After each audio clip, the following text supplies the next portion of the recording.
Well, good morning, church family. This morning we find ourselves in Genesis chapter 27 for our devotional. And if you've read this morning already, you might think, what in the world have I walked into? It is a dumpster fire of family dysfunction.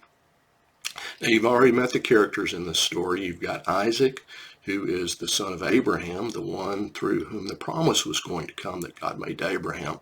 You've also got his wife Rebekah and their twin sons, Esau and Jacob. And you might say chapter 27 is round number 3 between Esau and Jacob because they were in contention. At their very birth, they were wrestling inside Rebekah's womb, and she inquired of the Lord, and he said, "Oh, you have two nations fighting in there." And so Esau did come out first, and so he was the firstborn. He was very rough, even hairy and ruddy as a newborn, and so he was definitely going to be a man's man. And then, of course, Jacob came out behind him, holding his heel, and so that would make him the younger. And so you know how things go in Jewish families with the older and the younger, but in this story something happens a little different. God had told Rebekah that the older would serve the younger, which was very unusual, and I'm sure she shared that with her husband Isaac.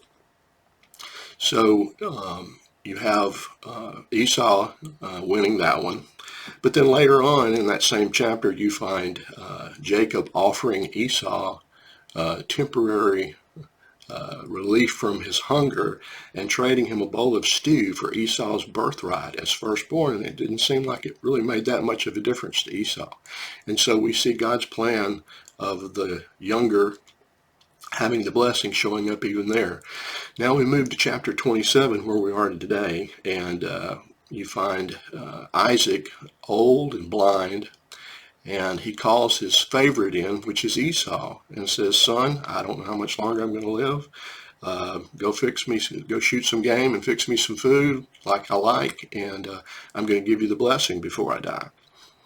Well, he goes out, and Rebekah overhears this, and Rebekah's favorite is Jacob, and she knows the promises of God.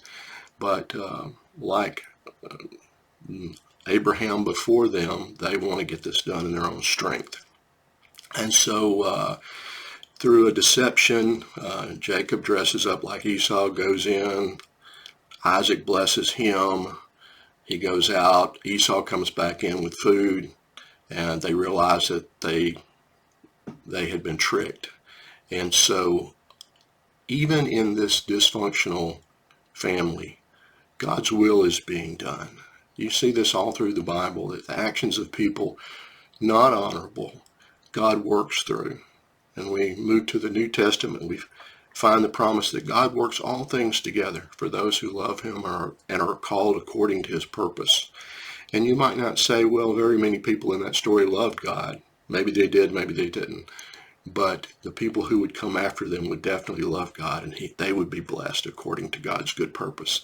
So this morning, as you read Genesis 27, I recommend you go back and pick up Genesis 25 and 26 as well.